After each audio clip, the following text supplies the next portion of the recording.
मैं डॉक्टर नीता कानूनगो आज BSc part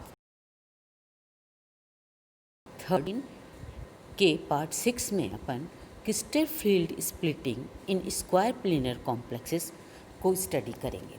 अपन ने ऑक्टाहेड्रल कॉम्प्लेक्सेस और टेट्राहेड्रल कॉम्प्लेक्सेस को स्टडी कर लिया था।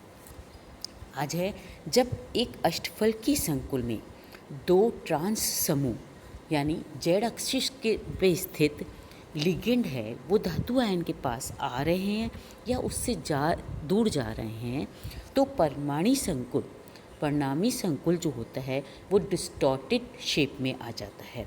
ये अपन इस चीज़ को अपन जो मैंने डायग्राम स्लाइड में बनाया है उससे बहुत अच्छे से क्लियर कर लेंगे कि एक अष्टफल के संकुल में क्या होता है, ईजी कक्षक और टी2जी कक्षक होते हैं।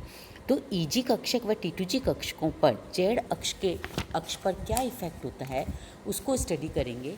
तो हम देखते हैं कि ऐसी स्थिति में वे कक्षक जो जेड एक्सिस पर होते हैं यानी जिनमें जेड एंटाइटी है वो कौन कौन से हैं, D Z square, D X Y और डी वाई जेड, उन पर लिगेंडों द्वारा कम स्थिर विद्युत प्रतिकर्षण प्रभाव पड़ता है, जिससे वे क्या होते हैं, कम ऊर्जा वाले स्थायीकृत कक्षक यानी स्टेबल ऑर्बिटल बना लेते हैं। और आप डायग्राम में देखिए जेड स्क्वायर और एक्स जेड और वाई जेड, ये जो कक्षक है वो लोअर एनर्जी के हो गए हैं।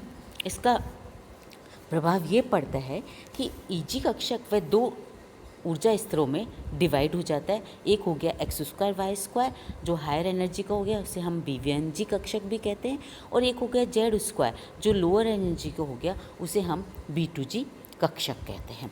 उसी तरह से T2G कक्षक भी जो है वो जो जेड एंटाइटी वाले हैं वो लोअर एनर्जी के हो जाते हैं, एक्स जेड और वाई जेड, और जो एक्स वाई हैं वो हायर एनर्जी के हो जाते हैं। तो जो लोअर एनर्जी के हो जाते हैं उसमें हो गया उच्च ऊर्जा स्तर वाले B1 D2 x square Y square तथा निम्न ऊर्जा वाले A1 DG जेड स्क्वायर हो गया, डी जेड स्क्वायर, तथा T2G कक्षक में B2G XY जो उच्च ऊर्जा स्तर के हो गए तथा समान ऊर्जा वाले दो EG कक्षक DXY जेड और YZ जो है वो लोअर एनर्जी के होकर। इस तरह से कक्षकों में विपाटन हो जाता है जो कि डायग्राम में बहुत अच्छे से क्लियर हो रहा है। तो पहला जो है EG T2G कक्षक ऑक्टाहेड्रल स्टेट में जो ए डायग्राम दिखा रहा है, बी है जो ट्रांजिशन स्टेट है जब लिगेंड अप्रोच कर रहा है, और थर्ड सी स्टेट है वो स्क्वायर प्लेनर स्टेट है। तो वर्ग समतल संकुलों का निर्माण सामान्यतः क्या होता है, स्ट्रॉन्ग लिगेंड की प्रेजेंस में होता है और D8 विन्यास वाले कॉम्प्लेक्सेस में पाया जाता है। इसका कारण ये है कि ये वीक लिगेंड में ज़्यादा इफेक्टिव नहीं होता, पर यदि स्ट्रॉन्ग लिगेंड होता है तो उस केस में ये बनाना चाहते हैं ऑक्टाहेड्रल शेप पर बन जाता है डिस्टॉर्टेड टेट्राहेड्रल शेप। इसलिए कहा जाता है कि अष्टफल के संकुल बनाने का असफल प्रयास में समतलीय संकुल बनता है। ये कई बार क्वेश्चन भी आता है कि वाई ऐसा क्यों होता है, तो ये D8 के कॉन्फ़िगरेशन वाले कॉम्प्लेक्सेस में होता है। इस प्रकार कहा जा सकता है कि वर्ग समतलीय संकुल वस्तुतः परिस्थिति वश व्यवस्था में बनते हैं। प्रयास तो वे ऑक्टाहेड्रल कॉम्प्लेक्स का बनाते हैं क्योंकि ऑक्टाहेड्रल कॉम्प्लेक्स ज़्यादा स्टेबल माने जाते हैं। यदि किसी धातु आयन का इलेक्ट्रॉनिक विन्यास D8 है तो संकुल निर्माण के लिए लिगेंड प्रबल हो या चाहे दुर्बल हो, दोनों ही केस में क्या होगा कि इलेक्ट्रॉन जो फिल करते हैं, आप डायग्राम में देखिए, जब इलेक्ट्रॉन फिल करते हैं तो वीक लिगेंड हो तो क्या होगा, 3 T2G कक्षक पहले भरेंगे और EG कक्षक में 2 यानी डी जेड स्क्वायर और D X square Y square में एक एक इलेक्ट्रॉन रहेगा। पर यदि स्ट्रॉन्ग लिगेंड है तो अपन नीचे वाली स्टेट देख रहे हैं जिसमें क्या होगा कि 3 T2G कक्षक तो फुल हो गया, पर EG कक्षक में क्या होगा कि डी जेड स्क्वायर भरेगा, D X square Y square खाली रहेगा। तो मैं पहले वाले उसमें देखते हैं अपन जिसमें कौन से वीक लिगेंड है, निकिल अमोनिया कॉम्प्लेक्सेस देखते हैं या निकिल वाटर कॉम्प्लेक्सेस देखते हैं। तो इनमें क्या होता है कि यदि किसी धातु आयन का इलेक्ट्रॉनिक विन्यास D8 है तो संकुल निर्माण के लिए लिगेंड चाहे प्रबल हो या दुर्बल हो, 8 में से 6 इलेक्ट्रॉन नीचे की तरफ गए और बाकी ऊपर की तरफ चले गए।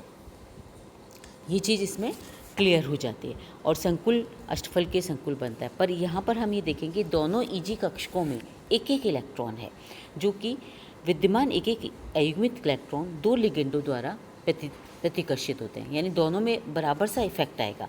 जबकि D X square Y square जो इलेक्ट्रॉन है वो 4 लिगेंडों से प्रतिकर्षित होगा। एक तो 2 से हो रहा है और एक 4 से प्रतिकर्षित होगा, और इस केस में ये एनर्जी हाई एनर्जी में चला जाएगा। पर दूसरे केस में हम जब साइनाइड लिगेंड का देखते हैं तो उस केस के अंदर दोनों कक्षकों में ऊर्जा अंतर अधिक हो जाता है। dz² लोअर एनर्जी का हो जाता है और dx² y²।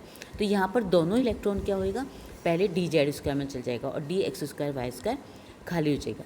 फलतः ऐसी स्थिति में क्या होता है, चूँकि dx² y² कक्षक तो रिक्त हो गया, अतः 4 लिगेंड जो हैं वो +x -x और +y और -y, ये जो 4 लिगेंड हैं वो आसानी से धातु आयन तक पहुंच सकते हैं। और ये लिगेंड जो हैं +z पे z एक्सिस पहुँच कर वे dz² को प्रतिकर्षित करेंगे, और ये कक्षक इलेक्ट्रॉन से युग्म से भरा हुआ है तो वो प्रतिकर्षण महसूस नहीं करेगा। अतः 4 लिगेंड वर्ग समतुल्य के आकुल में धातु आयन के साथ बंध बनाने में सफल हो जाते हैं, जबकि 2 लिगेंड जो dz² कक्षक से प्रतिकर्षित होते हैं, जबकि वो पूरा भरा हुआ है, उससे प्रतिकर्षित होने के कारण धातु आयन से बंध बना लेते हैं। इसलिए हम कह सकते हैं अष्टफलकीय संकुल बनाने के असफल प्रयास में वर्ग समतुल्य संकुल बनता है। अतः DN8 विन्यास वाले धातु आयन प्रबल लिगेंडों के साथ समतलीय संकुल बनाते हैं, जो कि एग्जाम्पल में मैंने निकेल साइनाइड का बताया है। इसी तरह से प्लेटिनियम के कॉम्प्लेक्सेस हैं या ऑरिक के कॉम्प्लेक्सेस हैं, वो भी ये कॉम्प्लेक्सेस बनाते हैं, क्योंकि उनमें भी del0 की वैल्यू का मान अधिक होता है, और ये वीक लिगेंड्स के साथ बनाते हैं, हैलाइड आयंस के साथ किसी के साथ भी ये कॉम्प्लेक्सेस बनते हैं। डायग्राम में मैंने dz² व dx² ऑर्बिटल की शेप भी बताई है। अतः और दूसरा एक चीज़ है, वीक लिगेंड कॉम्प्लेक्सेस में यदि हम देखें तो D4 विन्यास, जैसे कि अभी ये D8 है, D4 में भी क्या होगा, 3 नीचे आ जाएंगे और 1 ऊपर जाएगा। उस केस में भी वर्ग समतुल्य संकुल बनते हैं, यद्यपि इसका dz² कक्षक में केवल एक ही इलेक्ट्रॉन होता है। ये ऐसे कॉम्प्लेक्सेस हैं क्रोमियम के, जो कि क्रोमियम के स्क्वायर प्लेनर कॉम्प्लेक्सेस बनाते हैं। क्रोमियम एसीटेट का एग्जाम्पल है जो कि स्क्वायर प्लेनर कॉम्प्लेक्सेस बनाते हैं। तो ये था ये बहुत इंपॉर्टेंट टॉपिक है। जिस तरह से अपन देखते हैं कि अष्टफलकीय संकुल बनाने में ये क्वेश्चन कई बार पूछा जाता है कि टेट्राहेड्रल, क्योंकि आप ऑक्टाहेड्रल और टेट्राहेड्रल का पढ़ लेते हैं, पर स्क्वायर प्लेनर कॉम्प्लेक्सेस में ऐसा क्या होता है, वहाँ भी 4 ही लिगेंड है, तो इसको अपन इजीली डायग्राम के थ्रू बहुत अच्छे से एक्सप्लेन कर सकते हैं।